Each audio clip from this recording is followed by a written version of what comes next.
Welcome everyone to the Extreme Tech Challenge category finals for the AgTech, food and water category. We're so excited to have you join from all over the world. So let's do a fun exercise to start to get a sense of the XTC's global community. Can everybody use the chat function and tell us where they're joining from? All right, we got someone from Nigeria, Indonesia, Croatia, France, Chile, Austin, Brisbane, Australia, Rome, Bay Area. A shout out to Sydney, Australia, Kansas City, Vancouver, Canada, Santiago, Chile, Kenya, Madrid, Indonesia, Oakland. That's awesome. I think this is such a true representation of the XTC community. So thank you so much for everybody for joining. My name is Victoria Slipkov, and I'm your host today. I lead Extreme Tech Challenge as its Executive Managing Director. Extreme Tech Challenge, or XTC, is the world's largest tech innovation ecosystem for making the world a radically better place. It is the launching pad for the disruptive startup technologies addressing the UN Sustainable Development Goals. Our competition categories were developed based on the framework of the UN SDGs. XTC was co-founded by Yang Song and Bill Tai, two Silicon Valley-based prolific investors, corporate executives, and entrepreneurs themselves. They relaunched XTC together about 2 years ago as a way to call to action for the businesses, NGOs, entrepreneur community to come together and support technologies that are transformative to power our future. XTC is a concerted effort by industry leaders and entrepreneurs to make real progress in solving the world's major challenges. It is not only the right thing to do, but Tech for Good has also proven to contribute to business results. Through our annual competition, XTC provides exceptional startups with the global visibility, access to investment capital, corporate strategic partnerships, and world-class mentorship. The XTC community is comprised of Fortune 500 companies, VCs, tech founders, policymakers, NGOs, foundations, universities, and innovators working together to create a better tomorrow. Through participating, exceptional startups gain global visibility, increase access to raise capital, engage in corporate strategic partnerships, and develop mentorship relationships and friendships that will carry you far into the future beyond this program. This year, over 3,700 startups applied from 92 countries, and 80 finalists were selected by over 300 judges across our 21 regional competitions and through open application. The 80 exceptional global finalists all have emerged as the top 2% from a very competitive application pool. So here's a quick look at the class of 2021 global finalists. To learn more, head to our website, extremetechchallenge.org. And again, if you're an investor or corporate strategic program innovator, please reach out as they're looking for partners to help scale their great ideas. So here's the entire cohort of the 16 finalists selected this year for the AgTech, food, and water category. And today is part one of the pitches of this category, and I'm so excited for you to hear from these 8 exceptional startups shown here. So before we get to the pitch sessions, I'd like to welcome our esteemed judging panel. It is my distinct pleasure to welcome Beth Bechtel, Deputy Director General of the United Nations Food and Agriculture Organization, Kathy Chen, Principal at 1955 Capital, Pablo Gomez-Trenor, he's the co-founder at The Lab Ventures, Kevin Lockett, partner and CFO at Fulcrum Global Capital, Leonie Weerkum, she's an investor at Kinetic VC. So I'm just going to go around the table and for the judges to say a few words, and particularly your interest in AgTech and food space. So let me start with Beth, please. Thanks very much, Victoria, and I'm really looking forward to hearing today and tomorrow's pitches. At the UN Food and Agriculture Organization, we are a major custodian of a number of the Sustainable Development Goals that we all are working to achieve by 2030. And so this entire focus on ag, food, and water tech ties so squarely to the work that we do with our partners, the other UN agencies, whether it's focused on climate, whether it's focused on hunger, poverty, other kinds of inequalities.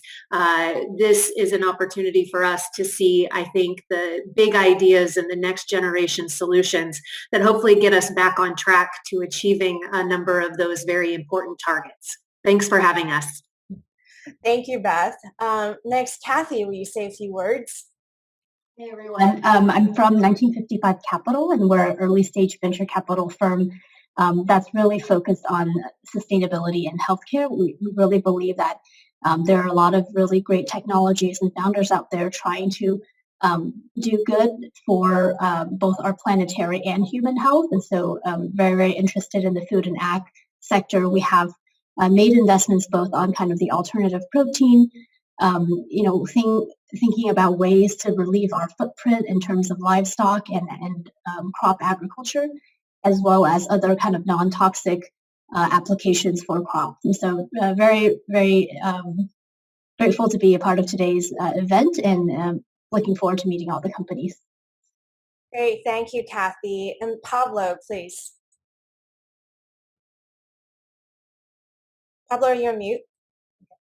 1 minute.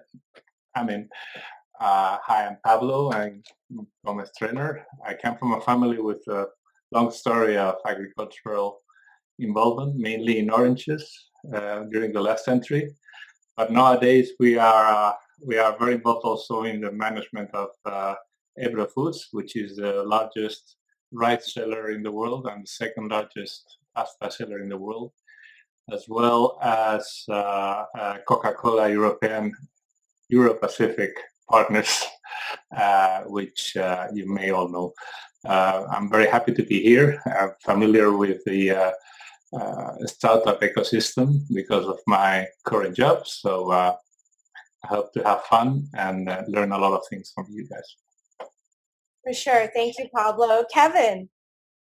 Hi, Kevin Lockett. I'm a partner at Fulcrum Global Capital. We are an early stage venture fund in Kansas City. And so we invest not only in North America, but really globally. Our interests are in agriculture, animal health, and in AgTech. And so our thesis is really built around global food production. So really interested in technologies that are increasing food production or increasing food safety, or also decreasing food waste. And so although we're not a sustainability fund, many of the investments that we make actually meet many of the sustainable goals. So we're excited to be here. We're thankful for XTC. We actually had a portfolio company that was the AgTech winner in last year's competition. So thankful for the XTC platform. Thank you, Kevin. And fun fact about Kevin, he's a former NFL player, football player for the Kansas City Chiefs, Washington Redskins, Jacksonville Jaguar, and the New York Jets, if you don't mind me sharing. Great. And also, lastly, I want to welcome Leonie Wickeroom. She's an investor at Kinetic VC. Thank you, Leonie Wickeroom. Yes, you pronounced it correct. So at Kinetic, our focus is on investing across multi-use technology to accelerate climate action for environmental conservation, really looking at ocean tech, ag tech, food tech, and a lot of the resources to actually think of what are different ways to accelerate and or mitigate climate action by preserving planetary resources and thinking within planetary boundaries. So very much into looking at ag tech because it does sit at the core of how we think about or really climate action, I believe, sits at the core of all of the UN SDGs and affects everything from ag tech, food tech, and water preservation. So very excited to be here and to be a part of today's pitch. Awesome, thank you. Welcome all the judges. So now let's get into the pitch presentations.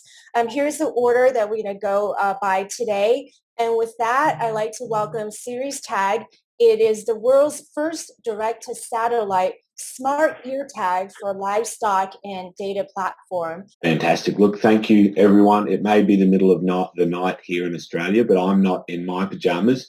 I'm here in my corporate library to share with you a little bit about CeresTag. My name is Lewis Frost, and I'm the Chief Operating Officer.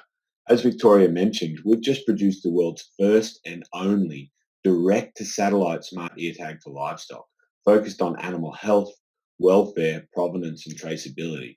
We're also on track to have this device become the world's only accredited smart ear tag to the identification standards set internationally and nationally for many of the mandatory tagging programs that see hundreds of millions of animals tagged every single year. The tag works a little differently to a traditional smart tag in that it encompasses a whole host of sensing technologies. Of course, starting with a GPS tracker, which not only provides peace of mind to ranchers and producers, but drives a lot of efficiency use cases on farm, including changes to the way that we muster, pasture utilization and grazing management, even automating the data capture process for carbon sequestration projects. Ranchers can then develop an accurate asset register, effectively de-risking the asset class that is cattle, and leverage this for a better deal against financiers and insurance agencies. Once we know where animals are, we can also infer whether or not they're meant to be there. This could be as innocent as wandering or breakout, or something more sinister such as stock theft.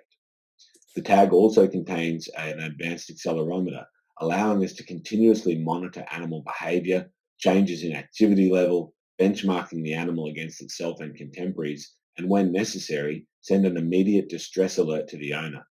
The tag has a very high retention quotient and actually stays with the animal for its entire life.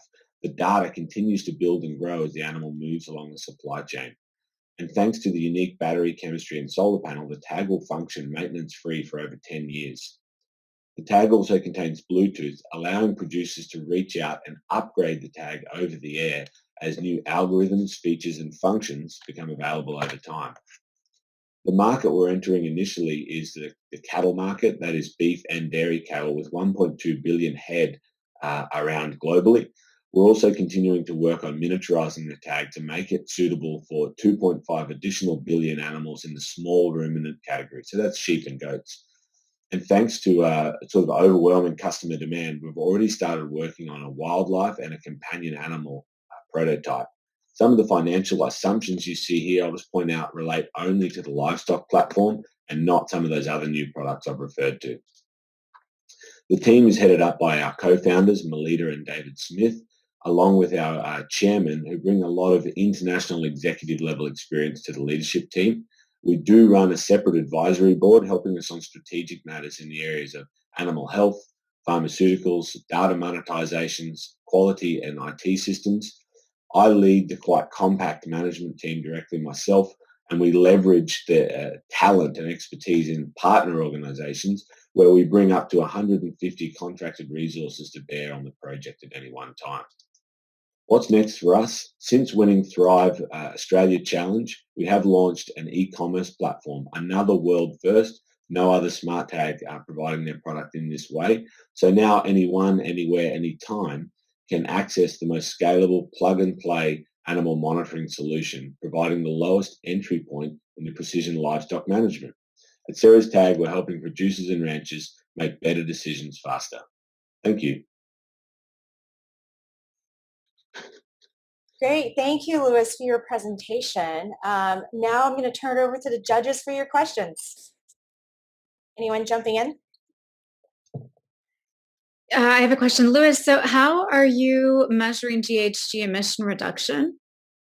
Yeah, we're working with some carbon accountancy firms, and what they're really doing is automating their data capture of animal movements, location, grazing pressure, intensification, and then feeding that into traditional models. So what we're providing is automated data capture to flow into those models. We're not recording a GHG reduction via rumination or anything like that. Okay, and this is being outsourced, so the consulting service. Okay. Yes, and they're quite common in Australia, and we're keen to engage with other partners in other markets. Hey, Lewis, I got a follow-up question for you. So, RFID tags have been, pretty prolific among the cattle industry. I think Allflex almost 10 years ago, had that product.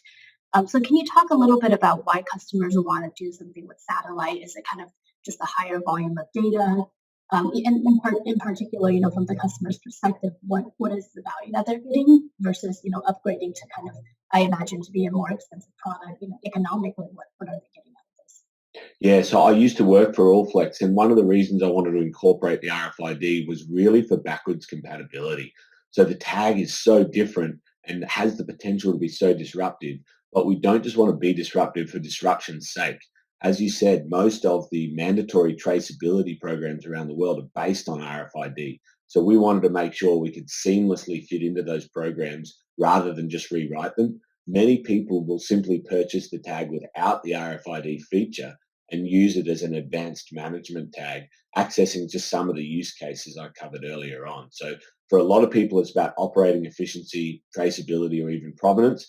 The RFID is just there to link us back to those existing mandatory programs.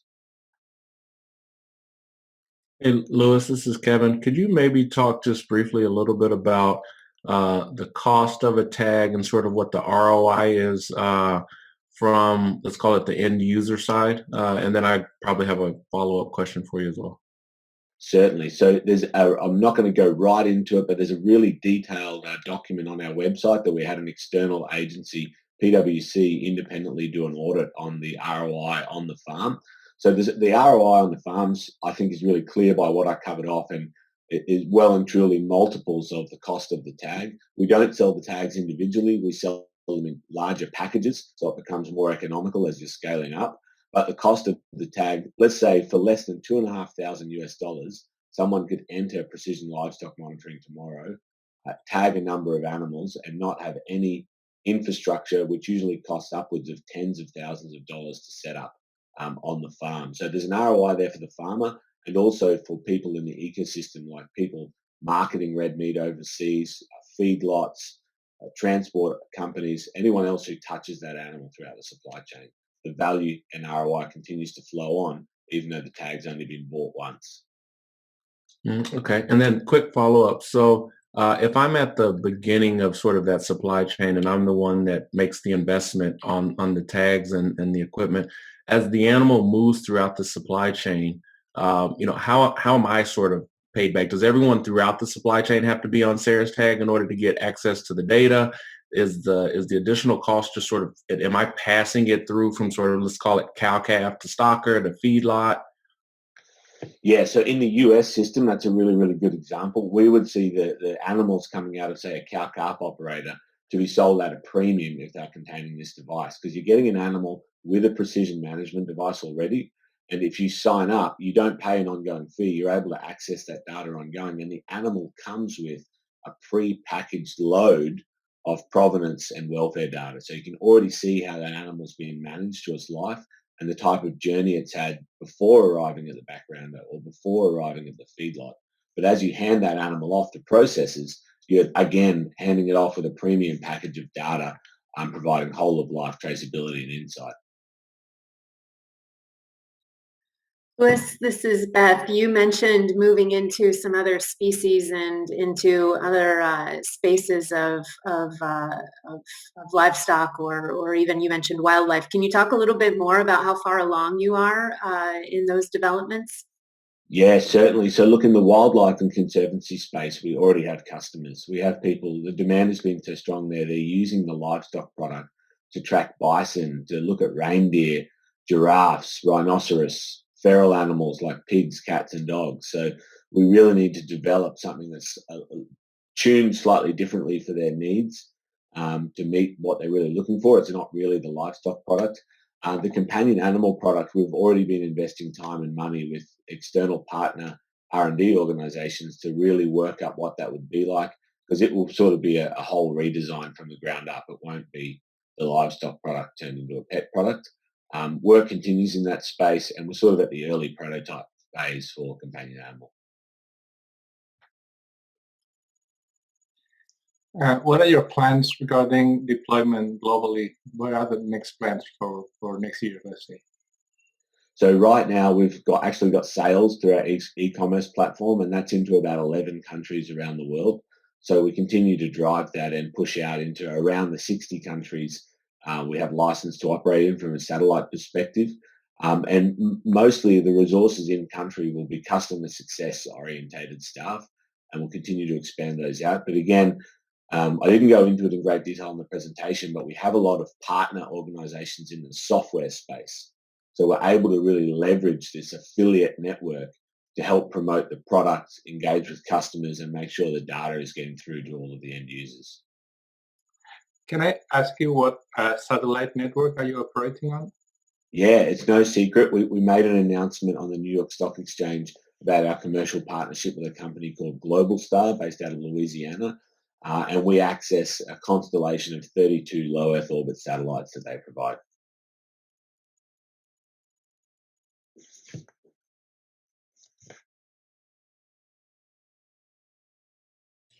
Victoria, you're on mute. Okay. Thank you. So that was all the time for this that presentation. So thank you, Louis, and thank you for the judges' questions.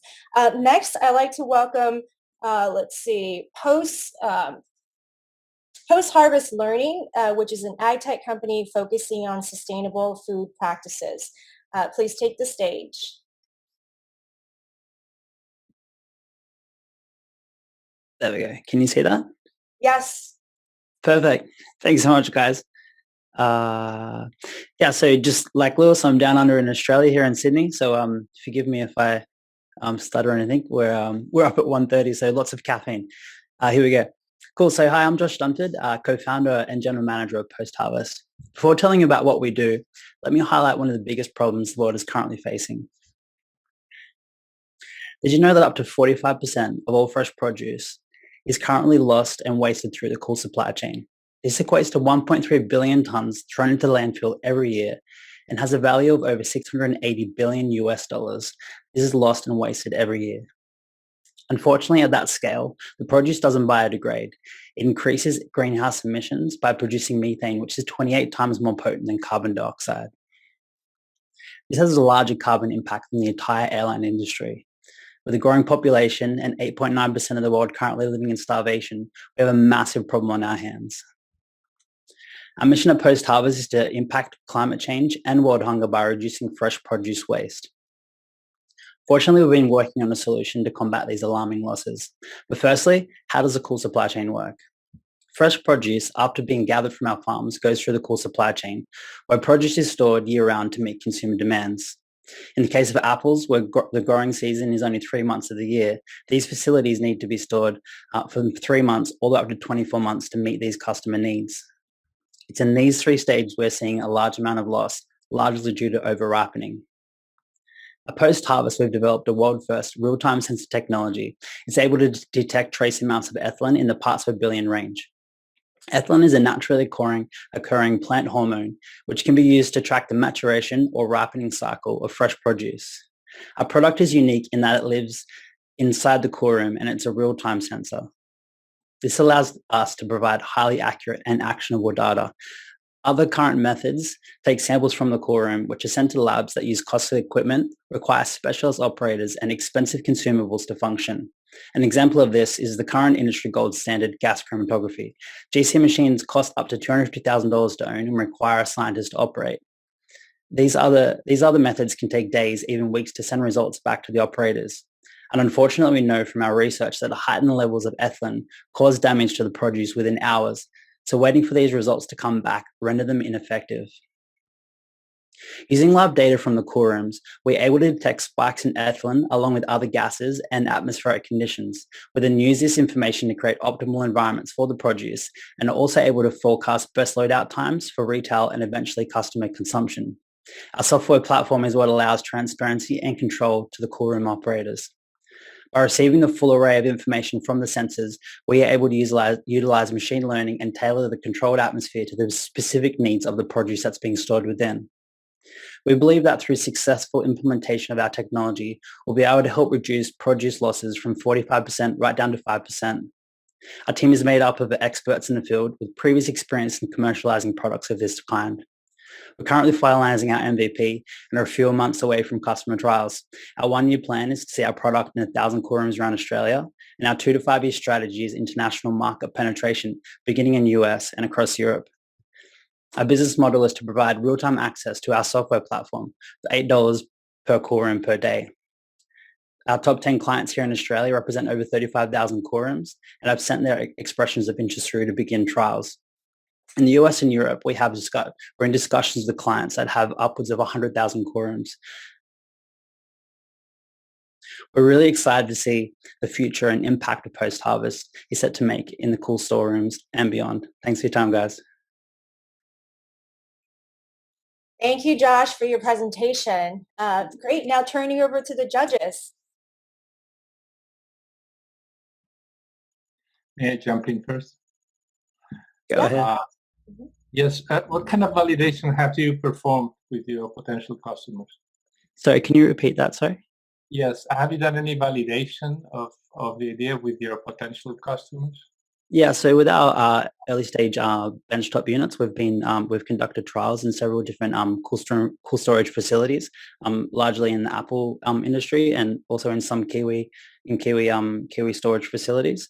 And we've seen through the use of our technology, without going too much into exactly how it works, we've been able to see the forecasting working extremely well in terms of tracking the maturation cycle of the fresh produce and being able to long-term predict or forecast when they're going to be ready or when product failure is going to occur. Can you talk a little bit about how you approach kind of pricing out the product? Like how are you thinking about the loss on the retailer side and determining, where to set your own price and how to maximize that value? Yeah, great question. So essentially, we've been in discussions with clients who are experiencing these losses. Once again, I mentioned apples and kiwi fruits before. They both are produce that is highly susceptible to being affected by ethylene. We've chatted to them about our pricing model in terms of how much it costs us to create our product. So we're essentially leasing our devices to them, and they get use of our software platforms. And then that gives us the opportunity to then swap out our devices. It then becomes a scaling question. So at the moment we've got our product down to our individual units down to $1,000 per unit. With scaling, we'll be able to get that lower, and then it just depends on the scale of the client. So we're in discussions with a US client who has over 100,000 cool rooms. So a rollout of them would look a bit different to someone who only has 500 to 1,000 cool rooms. Josh, can you elaborate a little bit on the team itself? I know we've seen that in some of the materials, but can you talk a little bit about the team's experience and background? Yeah, sure. So the company is headed up by myself and John Shannon. He's our CEO. We've both got a background. John is from New Zealand. I'm here in Australia. Both got background, family background in farming. So a lot of passion there behind seeing all the hard work that our Aussie and New Zealand Kiwi farmers put into growing the produce to seeing it right through our customer shelves. Our head of engineering, Michael Potus, is a very clever guy, and he's has a lot of previous experience with bringing these types of products to market successfully.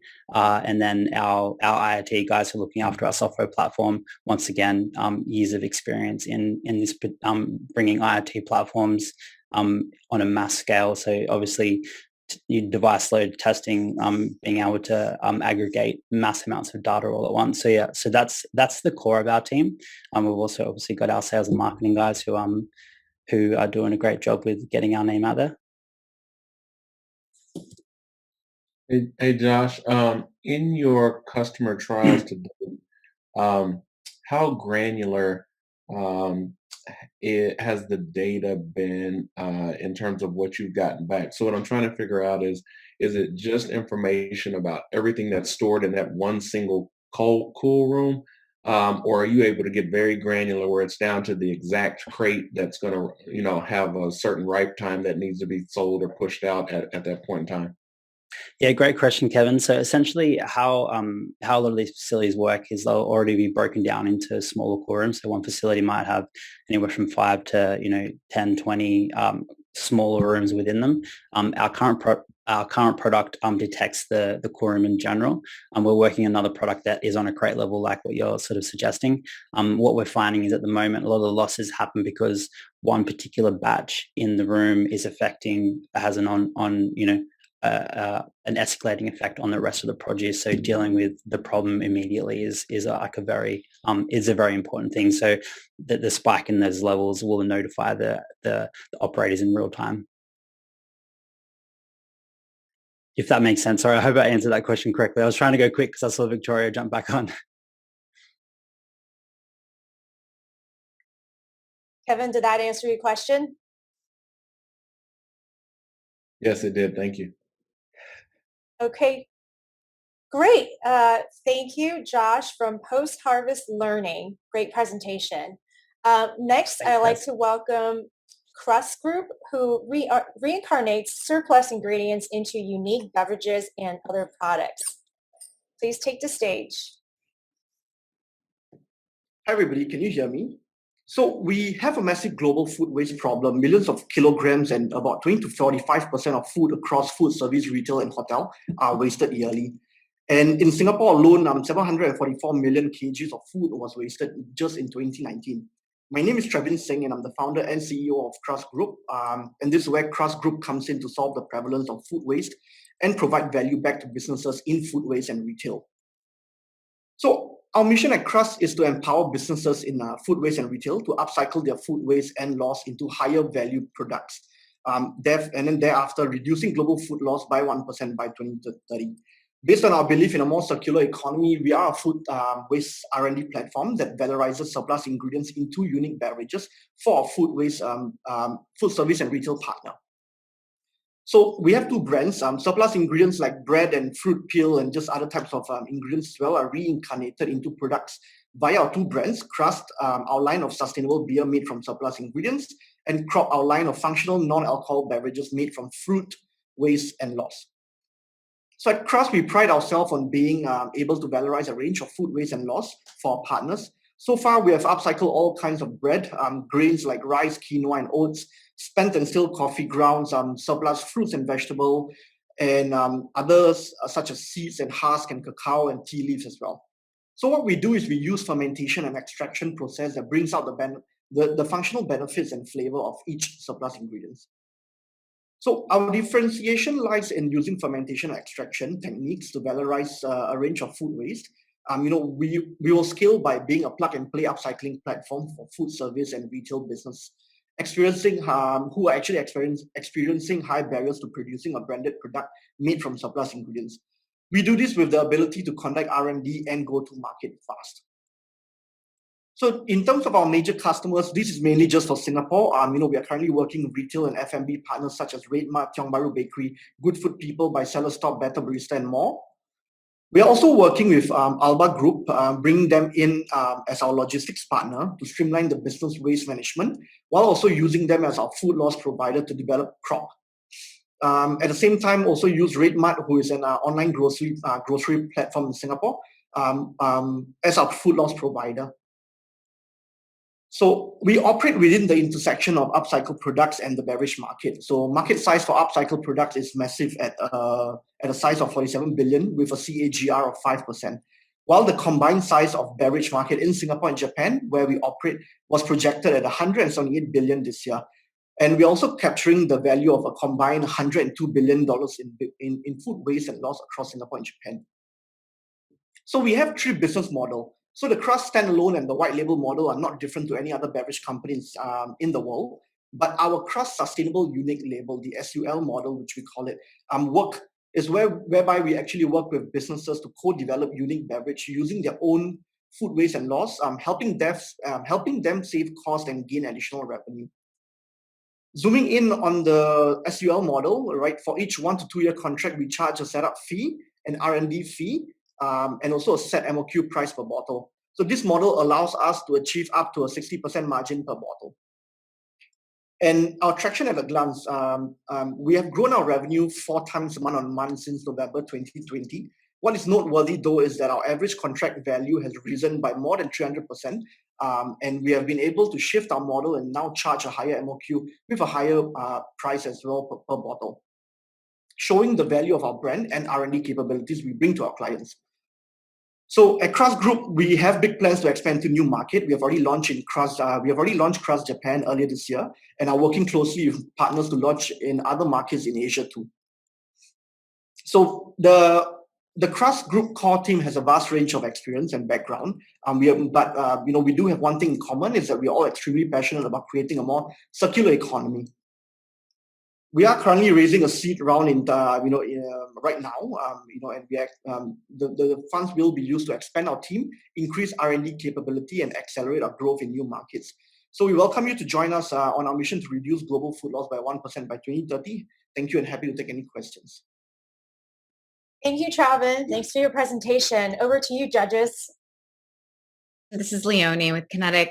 Can you tell us a little bit about your team and the background of each team member? Sure. So my background is actually all over the place. So I was I was actually full-time in the Navy, then I was in business actually. How I got to know more about the extraction and the fermentation process is out of a hobby. So I went to YouTube and I just learned as much as I could. And then that was basically where I learned most of, and it's basically how I got started. My CMO, Shen Li, is actually, she has actually wrote a book called Hungry for Disruption, and she's a Cornell graduate. And she has been in the realm of food waste and the food industry for the last 4 to 5 years. Whereas Ben, who's my COO, he has been in the whole beverage distribution industry for the last 5 years also, before we got him over.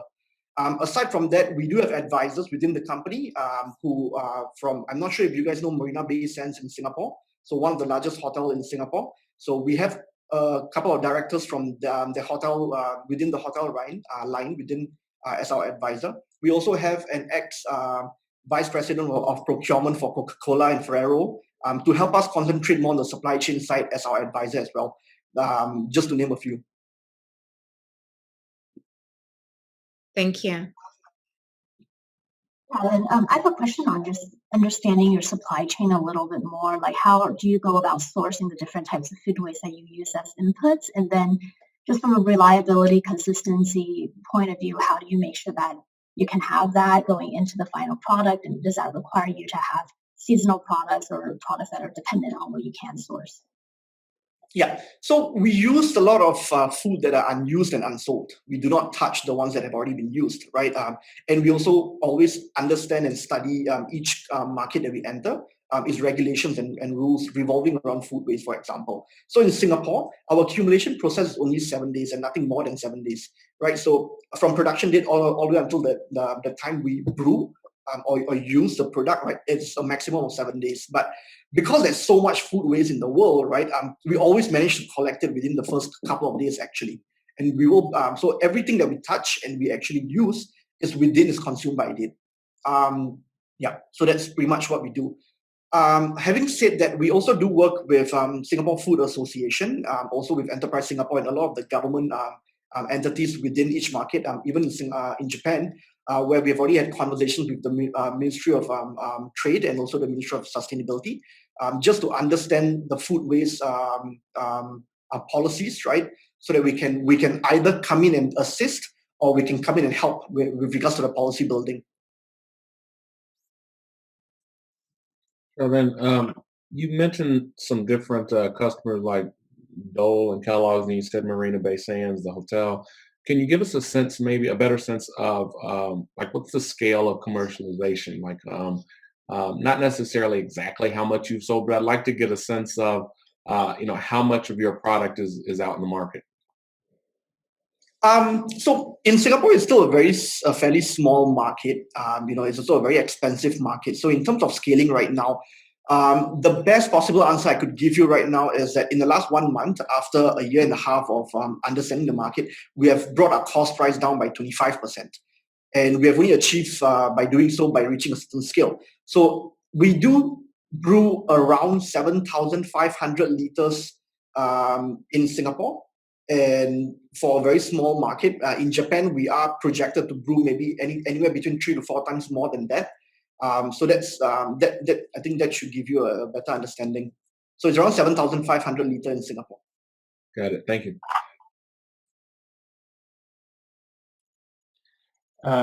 Yes.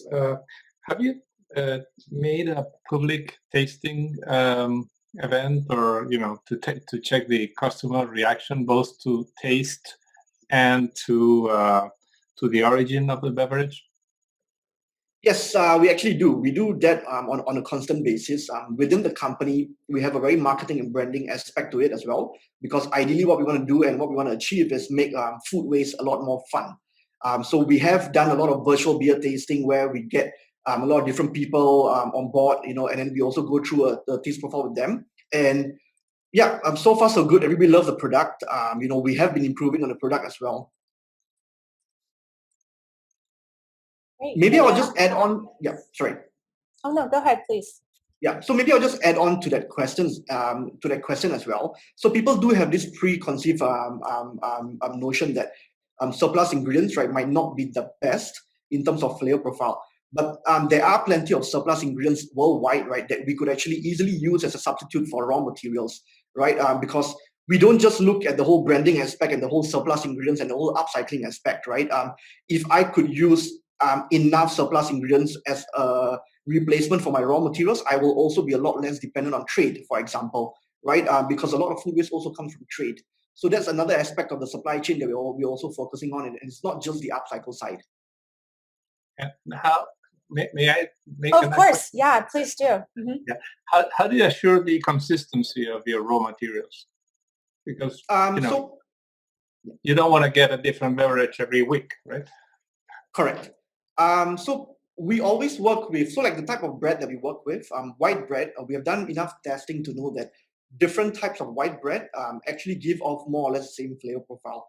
And in terms of consistency, in terms of quantity, for example, so we have worked with a couple of hotels, whereby on a certain month they have 100 kg of bread, right? Whereas some other months they have 80 kg of bread, for example. But it always revolves around the 80 to 100 kg. So what we always do is just to make sure we have that consistency in terms of the amount of surplus and then the taste profile as well.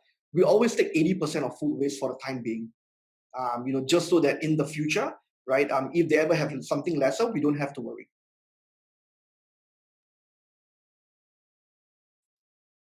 All right, judges, have we answered all your questions? Okay, great. Thank you, Travin from Crust Group. Our next presenter, thank you. Our next presenter is from Magularva, which is a producer of sustainable insect protein for animal feed. So please take the stage. Yeah. Hi, can you hear me clearly? Yes, we can. Right, cool. So yeah, I'll share my screen. Yes. All right, cool. Good day, everyone. My name is Rendria. I'm the CEO and founder of Magularva, a waste management and sustainable protein company. So Indonesia has a super big waste problem. Take Jakarta, for example. We waste over 7,000 tons of waste daily, and 69% of it goes to landfills, where 60% of it is actually organic waste. And on the other hand, the way we produce our food is taking a toll to the environment. Animal feed is one of the core of it. Over 60% of food production cost is for animal feed. 90% of fish are currently overfished due to its use for animal feed. So basically, we're running out of fish. But we have a good news for you. The solution to both problems are within our grasp. Black soldier fly, or how I like to call it, the protagonist fly. We will harness the magnificent characteristic of this amazing species to solve all those problems. So we are turning organic waste to become a sustainable protein and provide it into aquaculture, where we are going to channel our products to the enormous market of Indonesia shrimp, where its market is valued at $24 billion and are currently in Indonesia, have a big growth in this industry due to its export value. Indonesia is super rich in coastal area, and this will undoubtedly continue to grow. Our company was founded in 2017 along with my best friend Aruni, where we start by building our super small lab and processing only 50 kg of waste per day. We got used to the species behavior and how to farm them. By 2018, we built our pilot facility, and by 2019, we closed seed series round, and currently our factory capacity can manage over 400 tons of waste monthly. We're super lucky to have recognitions from around the globe, most notably Forbes Asia, along with Forbes Indonesia. And this kind of exposure is going to play a massive part in our plan to penetrate the mainstream market. Our business is pretty unique. It is divided into two. where both ends of the spectrum is our revenue stream. So basically, we have our supplies from industrial and retail waste, such as Unilever, where we are their vendor for waste collection. We convert it using our technology to produce our BSF products. And we offload the product to pet food industry and shrimp aquaculture industry. We have two revenue streams. On the left side, you can see is our rev service stream, the sustainable waste management, and on the right side is our product stream, Black Soldier Fly derivatives product. First, on the supply side, we have two services. We have currently the most sustainable industrial waste processing, where we are 25% more cost effective than the existing solution for F&B factories. And we also uphold transparency for the companies to comply to sustainability report. Another one is our residential and SME zero waste partner. We provide a waste collection service to SMEs. Currently, we have around 50 clients in this program. On the production side, we have three products. Our current best-selling product is our Magma whole dried larva. It gives a lot of benefit to koi fish, where it boosts immune system, enhances the fish color, and promotes growth stability.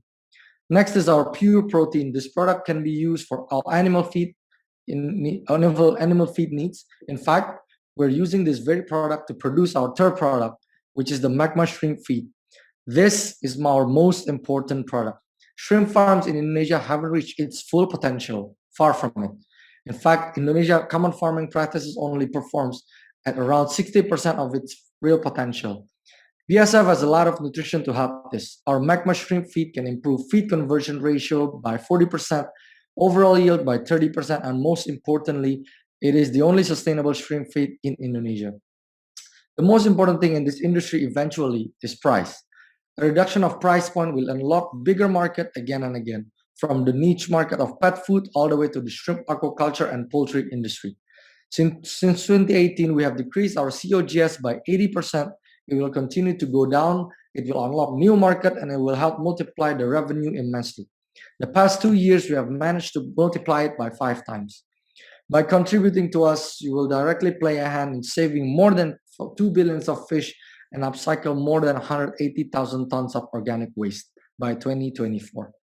Thank you. Happy to answer more questions. Thank you, Rendra. Over to you, judges.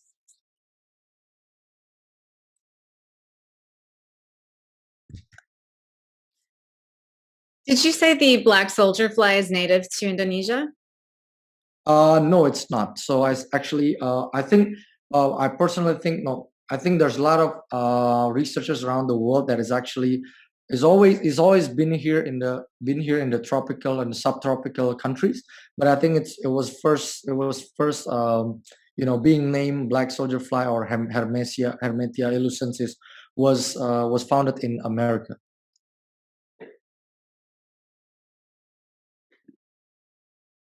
And how would you access the fly? So it's accessible in Indonesia. That's currently I think back into 2017. Yeah, we because this kind of species has a bit of exposure around around the grassroots farmers. They already saw this from a lot of years ago. They already know what kind of maggot, what kind of larva and species this is, and basically at that point of time in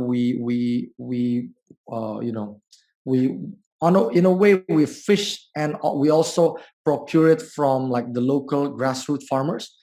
And then currently now, since 2018 to 2019, we already have our breeding system independently. Thank you. Can you share maybe a little bit of more just about some of your, the makeup of some of your B2B customers on the animal feed side?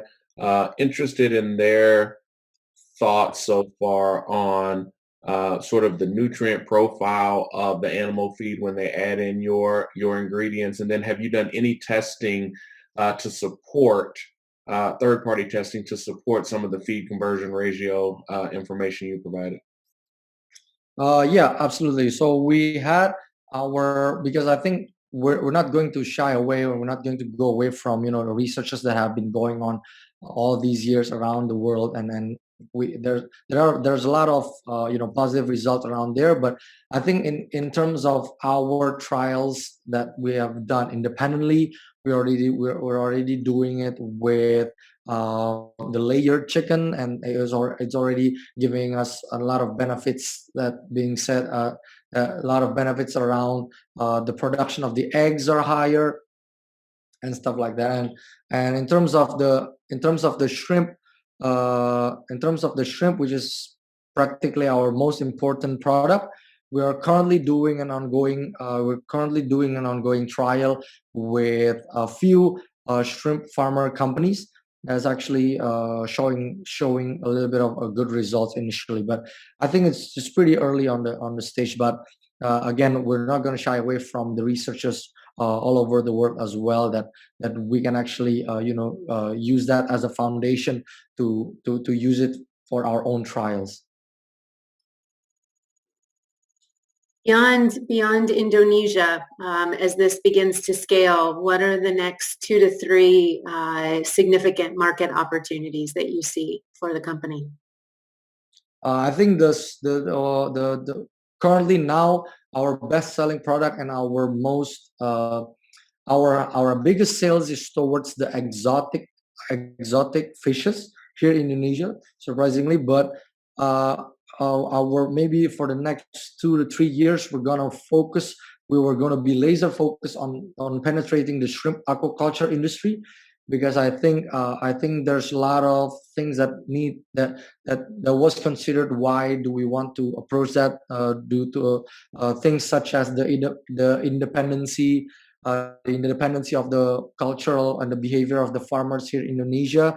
Like, they're pretty independent compared to like the poultry farmers here in Indonesia. So basically, the poultry farmers here in Indonesia, if you want to disrupt them in a way, we're gonna have to compete with all these big corporates. Whereas when we actually want to penetrate the shrimp aquaculture farming industry, there's not so much of like that cultural entry barrier on the shrimp industry.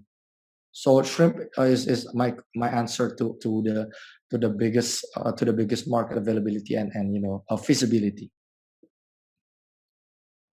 Go ahead, Kathy. Go ahead, Kathy. Sorry. Can you talk a little bit about whether there's any differentiation in either, the way you're producing the protein or your business model, given, there are quite a few companies going after the black soldier fly globally, and just how you see, differentiation?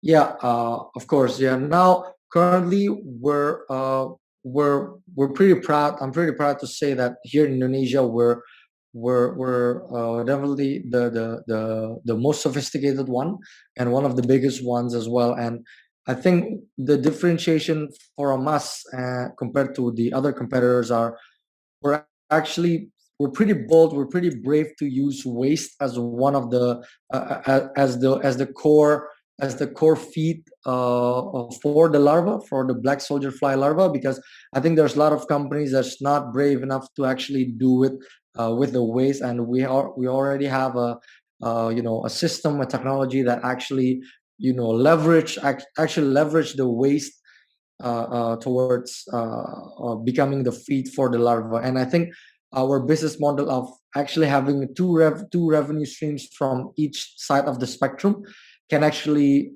give us a very, very good foundation to penetrate the price barrier to eventually reach the mainstream market of penetrating the fish meal price point. Kevin, you had a question? Yeah, I have a question. Can you give me the reason for the decreasing sale price? I mean, I understand the insect protein is a commodity.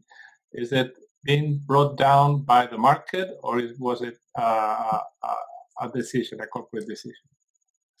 Oh yeah, so basically the price point. So basically, every stage of animals and every species of animals needs protein, and so basically, if we're selling the protein to the market that's actually very sensitive in the price point, we're not be able to penetrate the market using the premium price, whereas how do you call it, like pet food in Europe and versus pet food here in Indonesia, like the behavior of the pet food owners there in Europe, they would actually buy the sustainable, like all the green labels for their pets, whereas here in Indonesia the market isn't there. So basically, for us to reach the mainstream market, we need to unlock more market. So now we're on the level of we're already unlocked the koi fish and the exotic fish market, where the price point is say $3, stuff like that. And I think there's just this ladder of market penetration where we actually reaches the point of $2, where we can actually sell it at $2. We actually decrease our margin, but we open up a huge amount of market size, so we can actually scale up our impact and our company.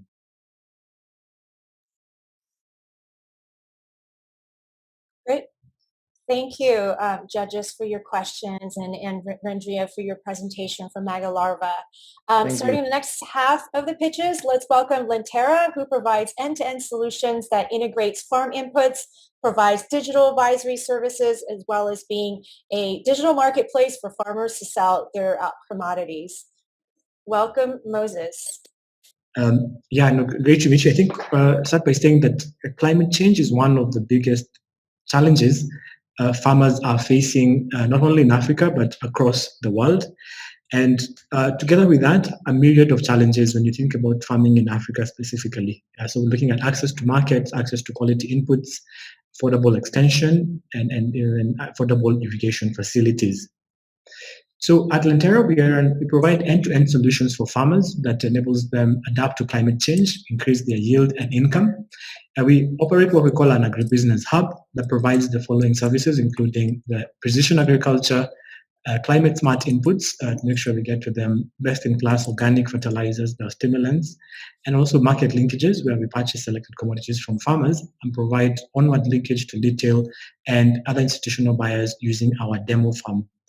So how our model works is that through our agribusiness hub, we're able to connect with farmers. We give them digital extension and climate smart inputs, and then we buy from them commodities like vegetables and fruits. Through this packhouse, we're able to provide market to local retail chains, fresh produce export, and local food processors. Since last year, we also operate a demo farm, which highlights some of the technology solutions such as satellite-based crop analysis and smart irrigation solutions. Just a sec. Yeah. So our digital platform, Crop HQ, provides farmers with access to and data and insights, guiding them to the right inputs, equipment, and market linkage for their crops. So our platform, Crop HQ, provides farmers with satellite-based crop analysis that we provide for free to farmers, free hyper-localized weather service, a farm record-keeping tool, a P&L tool. Then they also get access to a marketplace for inputs, and they can also buy farm inputs from the same platform. We have a packhouse and distribution facility, so making sure that farmers get access to high-value markets in urban areas, and that these markets get access to quality pre-cleaned produce. I think then moving on, we think that what distinguishes us, providing that end-to-end service, and you might ask, why do we feel we need to own the whole value chain from production to marketing to inputs? But this precisely gives us the competitive advantage in this particular market. Having started off very focused on satellite-based imaging and drone analysis and imaging, as well as climate smart inputs, we realized that the play in this part of the world is pretty much giving farmers a complete solution, both ourselves and with different partners. In terms of our team, we have a diverse team that has experience in food and safety, technology and satellite imaging, and as well as working with smallholder farmers across East Africa. Some of our traction, we have, since we launched in 2017, we have been part of the Airbus Biz Lab as a technology accelerator that really helped us develop our satellite analytic capabilities. Last year, we closed two contracts with WWF to monitor smallholder farmers and provide them end-to-end solution in particular regions of Kenya. And then earlier this year, we also signed a contract with the Mauritius chemical and fertilizer industry to provide satellite-based crop analysis and sustainable agriculture consulting services to specific farmers in their portfolio. In terms of our historical financials, so we are targeting to do $1.2 million in 2023. Last year, we closed at 152,000. And we're currently raising a seed round of $400,000 to enable us scale our existing Crop HQ app, as well as expand our working capital for our outreach to farmers. So at the end of the day, we're looking at providing farmers with that end-to-end solution that gives them not only the advice to grow, so they can grow with us, their produce, but also sell their produce with us, and also transition to more sustainable practices for their own farms. Okay? So we are also very much about the sustainable development goals, especially zero hunger, where we focus on helping them increase yields, but tied to that, helping them increase their income.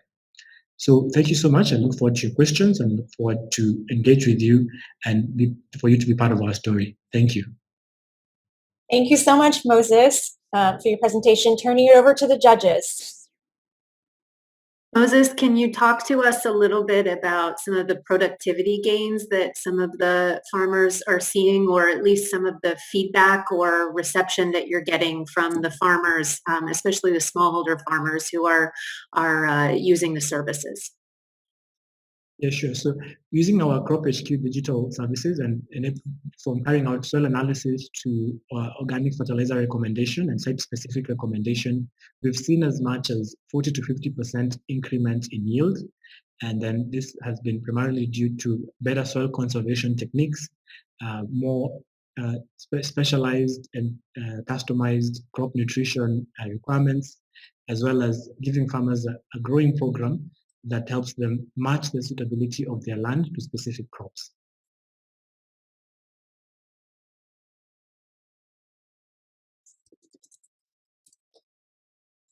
Yeah, Moses. I don't think I have a clear idea of how is your product unique compared to other services. Maybe just a suggestion. Maybe I would present a sample report or sample pages or whatever. But can you explain us why is it unique? Yes, sure. So I think what makes our company unique, because there are many companies doing imaging and satellite analytics and drone imaging. There are many companies doing marketplace and for inputs.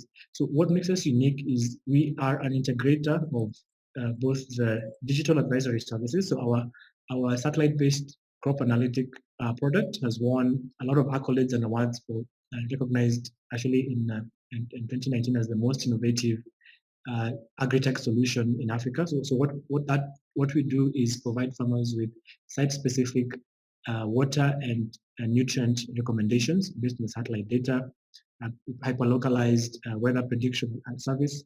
We look at soil moisture mapping, both historical and current for their farms. And we combine all these data points to give them a precise program of when to plant, when to irrigate, when to scout for pests and diseases, and also what crop mix to utilize. So what makes us unique is that we are an integrator of many products and services. So and also giving them a market, giving them access to the right quality inputs. That I think is what endears us to the farmer and has enabled us to keep growing and provide value to them. Does that answer your question, Pablo? I think so, but I would have preferred to see a sample, a sample report or whatever. Okay. Cool. So maybe as the next question is coming, I can be looking through the older reports. Any more questions? Any other questions for Moses? Hi, Moses. This is Leonie. At what price point are you offering these services, and how many customers do you have have you had since inception?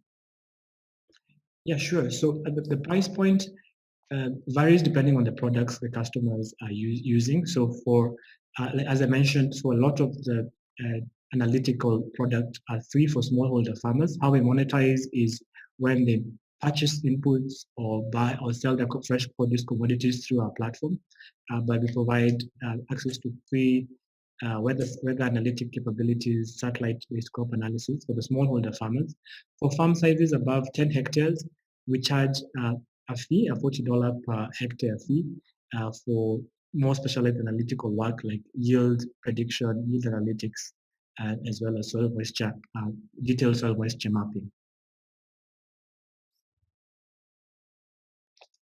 And how many, Moses, sorry, follow up on that one. How many users do you have? How many customers do you have that are on the platform? Well, just users, even free users. Sure. So on the platform, on the mobile platform, we have about 500 active users. When you come to active customers who have engaged with us in one form or other, so there are those customers who approach us through other channels like our Facebook marketplaces or WhatsApp Messenger marketplaces, we have more than 15,000 active customers since we started.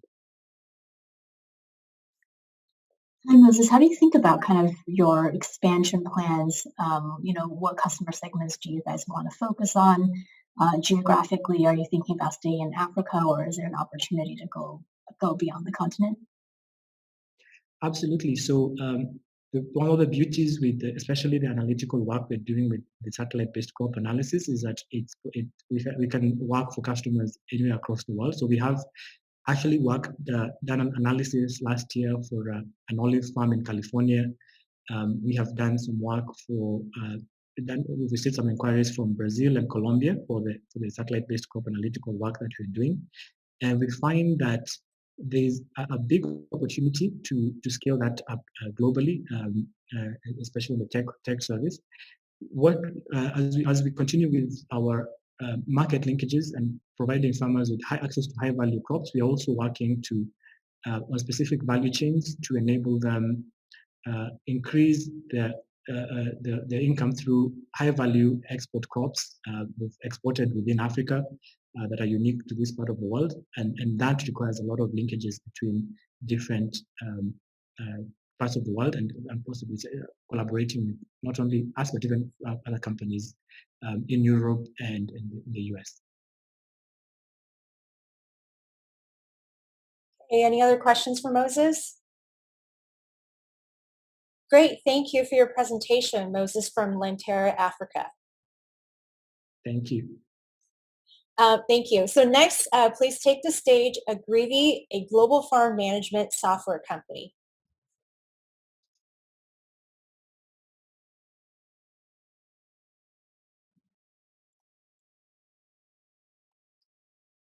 Hello, everybody. Can you hear me and see the screen? Yes. Okay, perfect. My name is Matija, and I'm grateful for the opportunity to share our story today with you. Just a second. Food industry is the largest global industry worldwide that's worth over $3 trillion US. And it consists of over 500 million farms, and it employs more than 1 billion workers.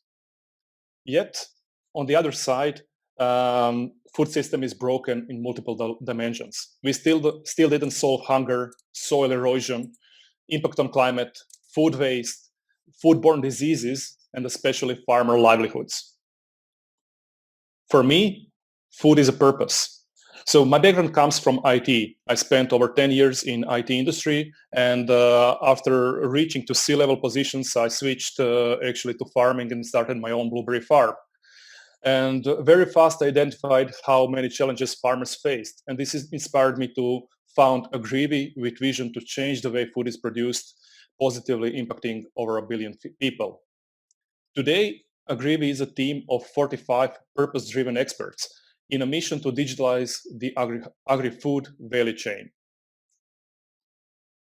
With our digital agriculture platform, that is our core product, we help farms to make timely decisions for improving their yields. We inform them about vegetation progress, risks of pests and diseases, enable them to manage all field operations, analyze where they can improve, and secure traceability for achieving better market price. Over the years, we learned that we make the biggest impact through collaboration with organizations from the value chain rather than going farm by farm. And through this network effect, we reached through 1 point more than 1,000 farms in a single deal. Example of that is Climate Smart Rice project in Myanmar, where we work with over 4,000 smallholder farms that benefit from our technology by applying climate smart rice practices and securing traceability needed for export.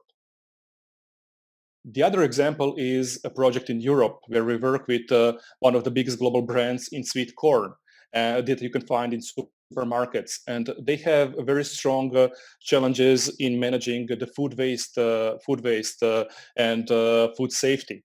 So to ensure that that sweet corn is a premium quality, they need to put corn from the field, from harvest in the can in the shortest amount of time, and for them that is 4 hours. So they do the quality testing later on, and if they identify that pesticide levels are too high, they throw away the entire batch. This means all the harvest from the field is thrown. That's a huge food waste, and that's a huge loss of money. And for them, it's a multi-million loss a year. So we help them solve this challenge when they bring our technology to farms. All the farms get alerts about pest risks, everything.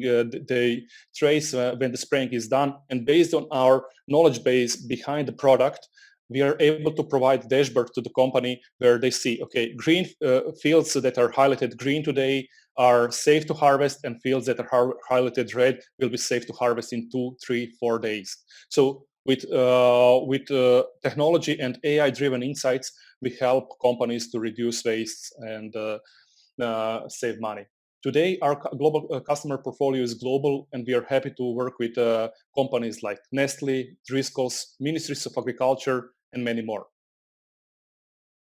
Our business model is proven that it relies on annual subscriptions, and we are growing our revenues continuously year after year.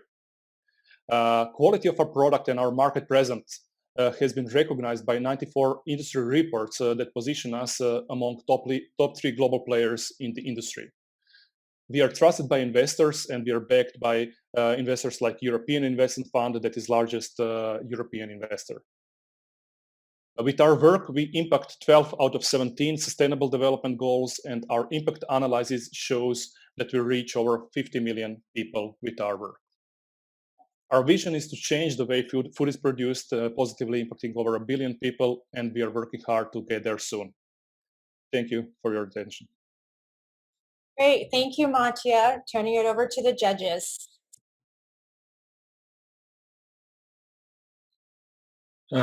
Mattia, you listed or you named, you had a slide in there with some very impressive sort of B2B customers like Driscoll's and Nestle. Maybe give a little bit more depth around the level of engagement you have with them as customers. Yeah, those are really multi-year contracts with 6-figure digits on annual level. So it is those are strong relationships with them, and we learned that we started initially B2C, going directly to farms, and we learned that customer acquisition cost is too high, and we identified that for us B2B approach, working with the value chain, with organizations that help us reach all their farms in their network, and empowering collaboration there, that we create more impact for them as our customers. We reach more farms, and we make a better revenue. Can I follow up on Kevin's question? Actually, in your presentation, you talked about projects, a couple of projects, Climate Smart Rice and another one. Coming from my world, those are often, when we say projects, those are donor supported in a sense. And I know you've mentioned Ministry of Agriculture support. So on those particular initiatives, are those donor funded, or are those customer business driven activities? Could you clarify just a little bit? Yeah, thanks. Excellent questions. So less than 5% of our revenue comes from donor-oriented projects, and 95% is from commercial ones. With Ministry of Agriculture, they are using our project on national level for National Agriculture Advisory Services. So this is fully commercial project with multi-year contract.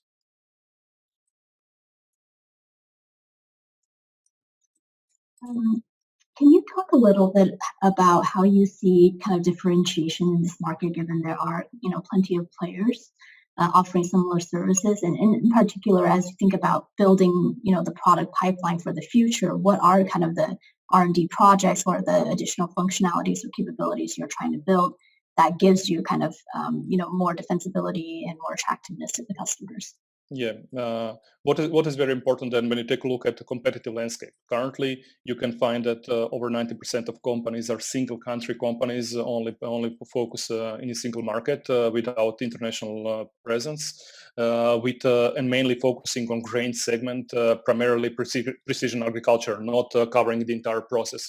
What we identified that adoption of farms is lower when there is no interaction into actual process. If you just give a tool to farms, then the adoption is low. If you make a platform as a part of a standard process in interaction of some company with farms, then we see higher adoption altogether. So at the moment, our approach is completely different as we work primarily with the value chain and empower that collaboration with real life processes rather than just providing a tool to the farm, because in the end, digitalization is only a tool to support processes. Mattia, this is Leonie. What is the total addressable market? In terms of the size or number of customers or the value? The value. The value. It is multi-billion US dollars. So it is at the moment, its forecast is already a couple of billion, and in total it will be 20 to 30 billion probably. Yeah. Those are estimations. Can you maybe share a little bit about any relevant experience from your team? You showed a slide that had like 45 people, I think, on the team. Maybe just any of the relevant experience from a couple of those that relates to. Yeah, definitely. So we have team that sold technology companies, team members that sold technology companies, team members that were trading with the biggest global companies, so have access to a lot of food companies globally.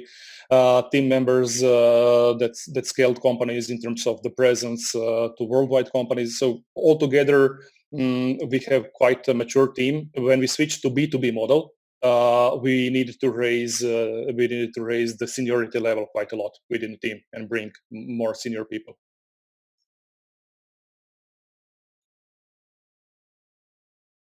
Great. Thank you. So I'm sorry, did I interrupt anybody? Nope. Okay, good to go. Thank you, Mattia, for your presentation representing Agrivi. Thank you, everybody. Next up, please welcome the Live Green Co., where they use technology to blend nature and science to develop plant-based foods for the future. Thank you so much. I hope you can see my screen. Yes, good to go. Perfect. Hi, I'm Priyanka, the founder at the Live Green Company. The last decade was of Plant Revolution 101, 20 billion US dollars invested and multiple success stories. But our world is in a race against time. By 2050, we have 10 billion mouths to feed. There is a 4x increase in immunity and lifestyle diseases and climate change. So it's time that we really focus on health, because even the plant-based foods heavily rely on the synthetic and ultra-processed additives. Do you know that 67% of our diets today is ultra-processed food? 10% consumption of such foods can increase mortality rate by 18%. We also should look at the health of the planet in a more sustainable way. And to do that, we really need to disrupt the industry at scale and overcome industry barriers. Even the disruptors are finding this challenging. It took 11 years, 1.6 billion US dollars for Beyond Meat to achieve revenues of 400 million. So we have a disruptive solution, the Plant Revolution 2.0, to reimagine everything Nestle at scale using technology, from alternative dairy and meats to premixes and snacks. Do you know that nature has to offer us 450,000 plants, 10 million compounds, and modern science has explored less than 1%. On the other side, the industry relies heavily on these 7,000 plus synthetic additives. So we are building Charaka, a proprietary technology platform that blends ancestral wisdom of plant nutrition with biotechnology and machine learning. And it helps us replace the animal, synthetic, ultra-processed additives in our foods with 100% natural plant alternatives. Thanks to Charaka, we recently launched the world's cleanest ice cream, and we successfully replaced the milk, eggs, emulsifiers, stabilizers, anti-freezing agents, anti-caking agents with pea protein, bananas, avocados, sunflower seeds, sunflower oil, flax meal without impacting the final taste of the ice cream. They are delicious. It took us just 90 days and 15,000 US dollars in R&D, and this product is produced sustainably and packaged in compostable packaging. We want to be large-scale change agents by collaborating and not competing, and that is why we want to license our product formulations to retailers and food manufacturers. We want to protect the formulation by selling base mixes like Coca-Cola does. We ask for a Powered by Charaka logo on the packaging like the Intel Inside, and this is a huge opportunity. The clean label market is already 180 billion US dollars with no clear leader. 42% of the world's population identify themselves as flexitarians. They are switching to plant-based diets with prime focus on health and sustainability. We have validated Charaka through Sigma Alimentos, the biggest food manufacturer of Mexico. They also invested a minority investment in LiveGreen and have taken license for our products and offered us a joint venture. To prove Charaka's potential commercially, we launched products in the Chilean market under our own brand. And we started to take Nestle's market share. We are the biggest burger mix brand in the country in stores that we are in. And in just 5 months, we are the third biggest plant-based selling ice cream. We have proven great execution with high capital efficiency. With less than 500,000 US dollars and 20 months, we have launched 13 SKUs. We are selling in 3 countries. We have grown 7x. And we have a client pipeline of 10 million US dollars. And all this is possible because of our globally successful team of scientists, engineers, and hustlers. I have a master's in retail management. I work with brands like Target and Calvin Klein. My co-founder, Sasikant, is an honors engineer and a London Business School alumnus, and this is his third startup. Our CTO, Santosh, is an expert in data and machine learning, and Deepthi is our head of science, who's done a master's in food science and a bachelor's in toxicology. We are backed by C-level advisors and reputed investors. Finally, it is no more about a few people living green perfectly. It's about billions doing it, even if it's imperfect. So let's live green and let's start now. Thank you. Thank you, Priyanka. Judges, for your questions. I guess I can start. Priyanka, can you talk a little bit about, there is this movement towards clean label, and I think a lot of the big food brands are internally, working on R&D themselves to figure out how to replace some of these, synthetic elements of their label. I guess for your platform, how do you see defensibility in the long term, and do you see competition, internally from some of these players who would figure out their own way to kind of switch out the synthetics? Yeah. So in terms of the industry definitely is trending to clean label and people are looking for solutions. But we see that the approach of Live Green Co is innovative because when we start with Charaka, there are 450,000 plants, and where do you really start from? And all these companies are trying to look at these huge databases and start from not knowing where to start. At Live Green Co, what we do is our R&D speed and go-to-market is faster. Like we work with Sigma Alimentos, the biggest food manufacturer in Mexico, and they wanted us to replace additives in one of their best-selling products. So what we did is that we looked at our databases and we went at the functionality level, primarily because we look at the databases from Ayurveda, the Chinese medicine, Japanese medicine, and we were able to give them alternatives. So what we are doing is we are not giving them an ingredient replacement, but we are giving them an overall formulation, and that is going to give a speed to market. By the time these companies research and come up with alternatives, by then Charaka would have already discovered a lot more, and we would have gone into newer product lines and newer categories.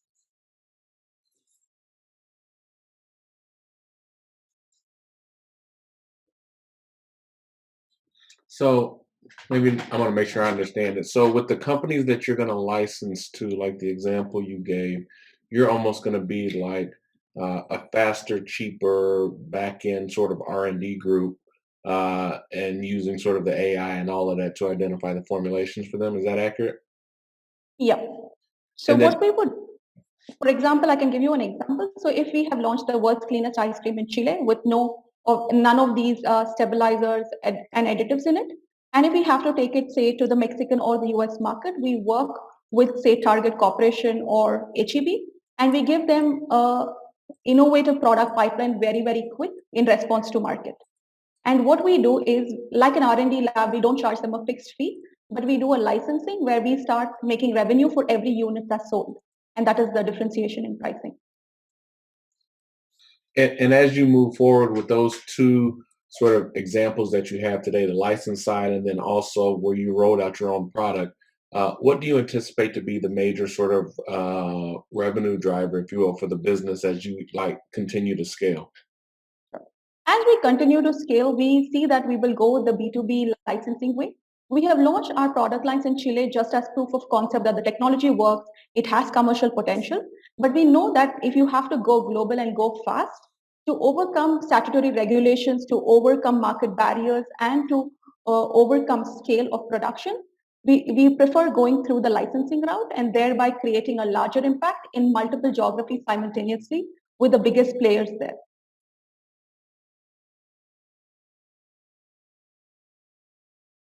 I guess a follow-up question from me is, again, thinking about different or competitiveness, like how do you protect your IP? Like in that example where you work with Target on an ice cream, right? What if they decide to do an iteration, a new launch, slightly different branding or whatnot? Can they just, take the formulation that you previously provided them and be able to use that? That's a great question. So what we do is when we say that we will work with Target and give them, say, the world's cleanest ice cream on their shelf with their brand, we ask them for a Powered by Charaka logo, which is in the back of their pack, like the Intel. But when we share the formulation with the co-packer, we do not share the complete formulation. We have a black box that we sell. And the black box is like the Coca-Cola recipe, which is difficult to reverse engineer because we would be using things like in the ice cream, avocados, bananas, flaxseed in a combination to behave like, say, an emulsifier, stabilizer, which the industry hasn't used. So to reverse engineer the reason why we use what we use, it's fairly challenging. And that is where it is a very, very difficult process to reverse engineer. And that is why Target would stay with us, because they have to buy the base and the most core ingredient to the final formulation from us.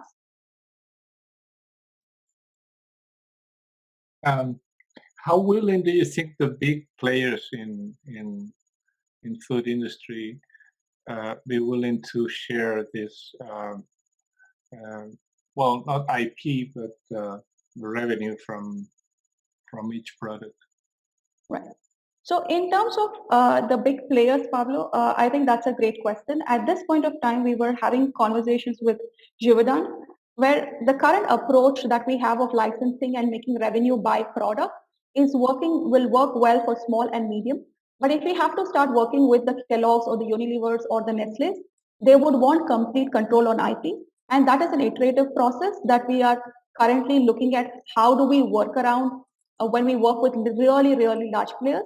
But as of today, Sigma Alimentos is the biggest food manufacturer of Mexico, and they have invested in us, and they're being our first client to the technology to help us really ease out this overall business when it comes to working with the biggest guys in the business. Thank you, Pamela. Great. Thank you, Priyanka. Of course. Sorry, one last question. Just in terms of maybe your marketing and outreach approach. So clearly in the food industry, I mean, there are just a number of very real consumer trends that are there and are opportunities for businesses. And then there is really, again, the sort of focus on development and the sustainable development goals as we're here, as a part of this competition. how much education about the SDGs and about sort of tech for good takes place in your outreach to customers, or do you sense that, I guess I'm asking a question about sort of consumer education, consumer outreach, if that makes sense. It's not very well formulated, I know, but I'm a bit curious about sort of how your customers are reacting to this and what you think their education and understanding of many of these trends and these development issues really are. Right. So with respect to that question, like when we deal with our clients, we are very, very active with educating, because for mass adoption to happen, we are creating these amazing solutions which are alternative to dairy, to meat, which are one of the biggest culprits when it comes to climate change. And we are in the process of educating our clients, educating our customers. When it comes to our B2C approach, where it is our test market, our pilot market, Chile, we are doing a lot of education, a lot of awareness to social media, digital. But when we are working with our clients like Sigma Alimentos, who have taken our licensing for our product lines, we work with them on their outreach strategy for the market, because we are closer to the SDG goals. We are more passionate and have this purpose of why we even started the company. And that is the knowledge that we are trying to pass on to these large companies so they can in turn educate. So that is what we do today. Great. Thank you, judges, for your questions. Thank you, Priyanka. I have one last add-on. So for Pablo, during his question, Pablo, at this point of time, when we are currently talking to Sigma Alimentos, we make around 25 cents per ice cream sold. And the idea is that we have to also do that with large scale. And that is where we are still figuring out dynamics. Yeah, that's the last add-on. Thank you so much. Thank you. Thank you. Now, our last presentation of the day, please welcome TechCrunch, a decentralized bioproduct production company. Kevin, please.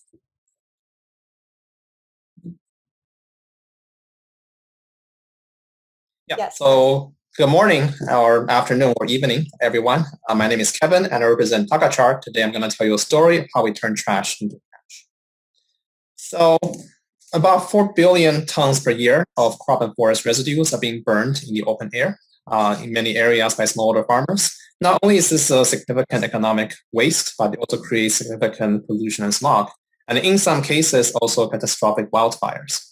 This is actually a conundrum to us because a lot of those sources are renewable feedstock for different industries, ranging from batteries to chemical fertilizers to other forms of biofuels.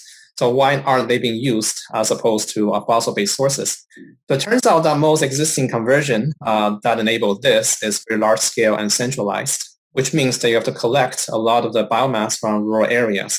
Collecting this loose, wet, and bulky form is often very expensive and economically prohibited, and therefore many rural economies are being shut out from this growing bioeconomy.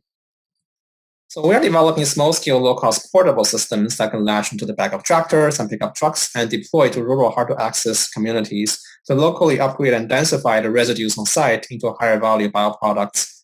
And that requires no external energy to run itself.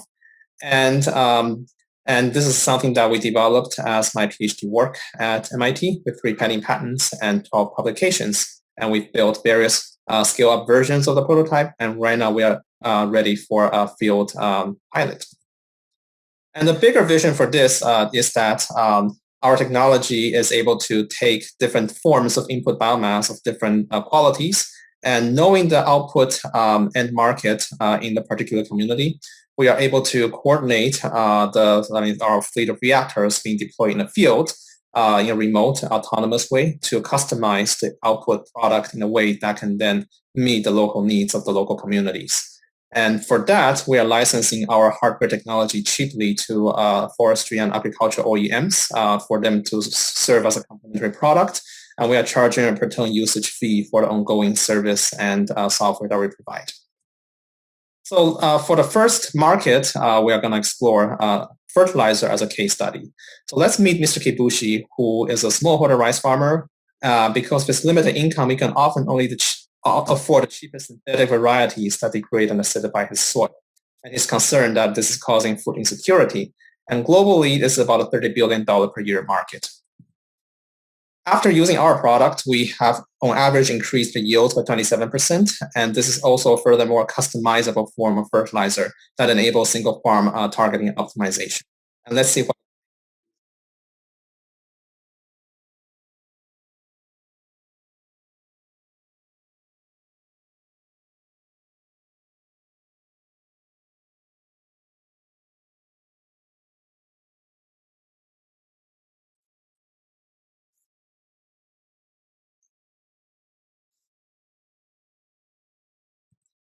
So I work on a core technology for the past 8 years, initially as my PhD work. And my co-founder, Joyce, grew up in rural Kenya as a smallholder farmer experiencing this problem.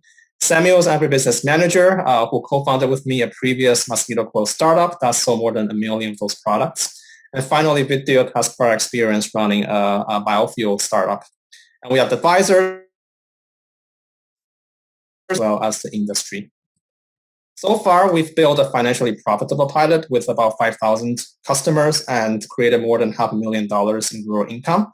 And as we scale this further, we will have other impacts ranging from wildfire mitigation to air quality improvement, as well as a large-scale carbon sequestration.